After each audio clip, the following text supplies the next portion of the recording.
yanzu kuma an ƙare wannan kuma an komo bisa kai da takardu an ƙirƙiri waɗansu maganganu waɗanda dai ga sunan ga kamar su.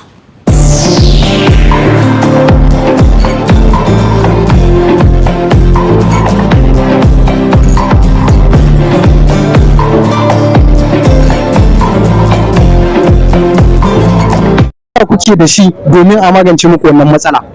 So alhamdulillah wannan tambaya ta ka tambaya ce mai kyau, duba da a matsayin mu na yan Nijar akwai kalubale sosai da muke fuskanta a ƙasar nan. Yawa na farko dai babban matsala da muke fuskanta a ƙasar nan rishin ba yan Nijar dama mallakar takardu, to shugabanninmu ba sa ba 'yan Nijar dama, musamman yanzu akwai 'yan Nijar da yawa wanda suke rayuwa nan suna kokarin su mallaki fasfor amma ba sa iya duba da cewa in dai kai dan Nijar ne kana son fasfor gaskiya akwai wahala. So kana ganin cewa kamar in kuka je safara ku yi fasfor kin ba a bari ku yi, ko kuma menene matsala?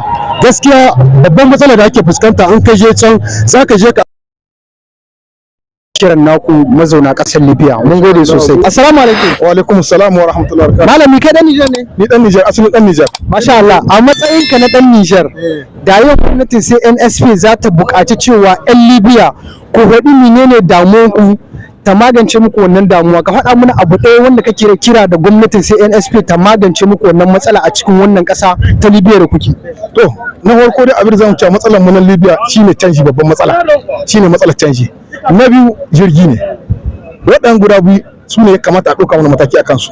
Yan akwai hanyar da za a bi muna a sama mana sauƙin jirgi da za mu koma gida ko abin da ya kamanta, kuma ta yadda za mu yin takardu mu zaka ba ta yadda sai mu hawo Sahara ba, mu hawo jirgi mu zaka nan ƙasa ga mun tashi mu koma wacce hanya ta kwarai ba Sahara ba.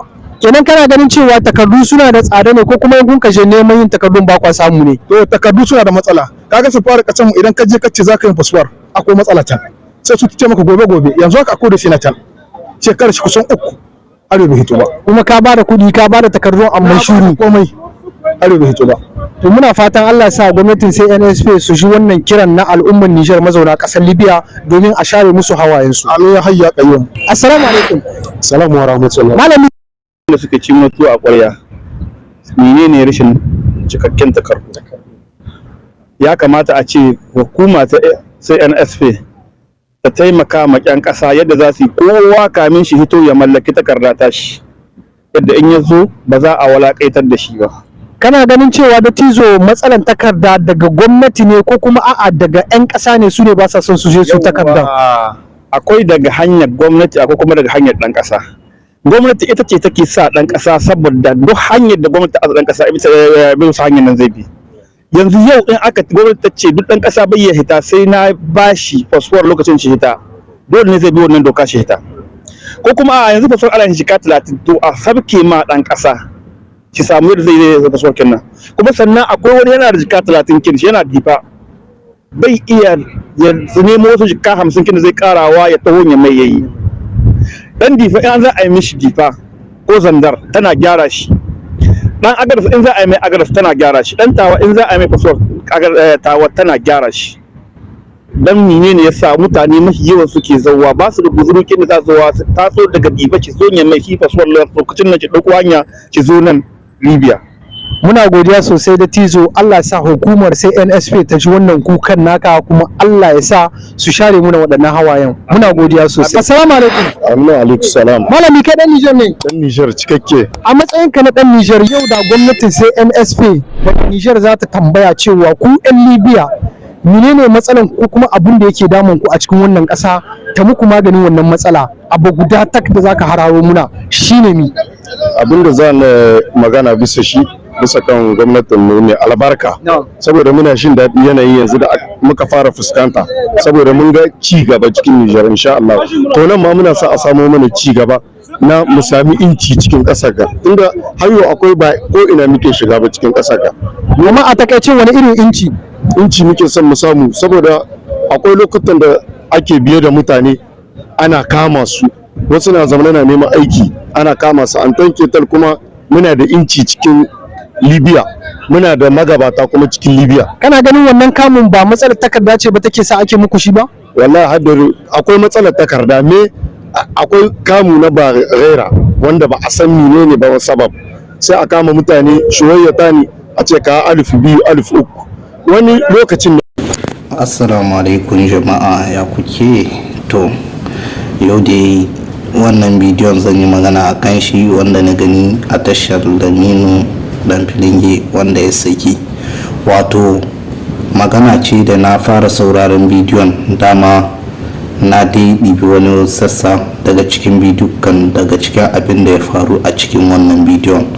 Wato abin da ya faru a cikin wannan bidiyon da nake so in isar da sakona a kan shi, mu 'yan ƙasar Nijar mafi yawanci akwai abubuwa da dama waɗanda ya kamata a ce muna da wayewa a kansu, saboda ko da yaushe za ka ga mutanen ga ƙyan safara, za ka ga za su yi ta kirkire-kirkire na abubuwan da za su samu dai wani abu da talaka.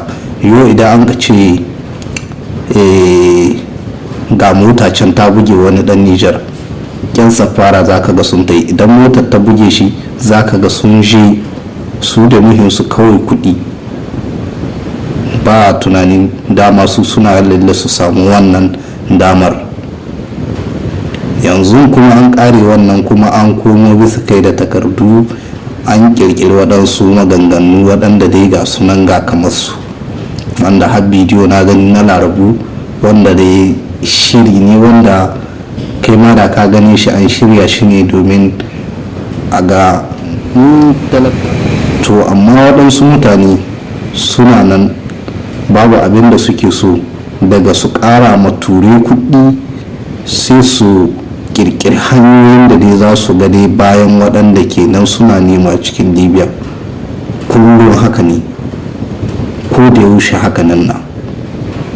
To abin da nake so ka sani, nan Libya idan mulki za mu nema ko kuma inci za mu nema, to mu koma can Nijar,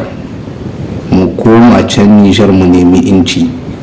Can ne muke da inci, can ne ya kamata mu nemi inci, don saboda can Nijar ƙasar mu ce. Talaka ya ji daɗi, ya daina hitowa cikin Libya, ya daina hitowa cikin Alje ana yi mai walaƙaici. Wannan shine ya kamata mu yi tunanin yi, amma don ruwan duka hanyoyi na samun kuɗi da za a ƙirƙira ma mutane, wanda mu mun sani, mun riga mun san duk abin da aka na ƙirƙira domin mu a gaba ya gare mu.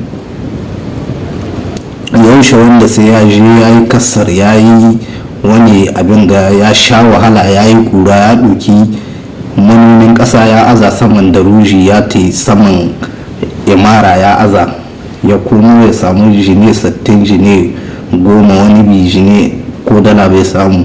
Shi ne za ku zakwa kawai ku kirkire abubuwan da za a samu wani abu gare shi. Ya kamata mu dinga tausaya ma yan uwa musulmi. Idan Allah ya baka mulki, bai ce ka zo ka mace talaka ba, ka hana mai shakat duk wani abu na abin da na masifa ka dora mai. A nan zan barin ku, sai dai bidiyo na kashi na biyu don saboda akwai maganganu waɗanda ya kamata yin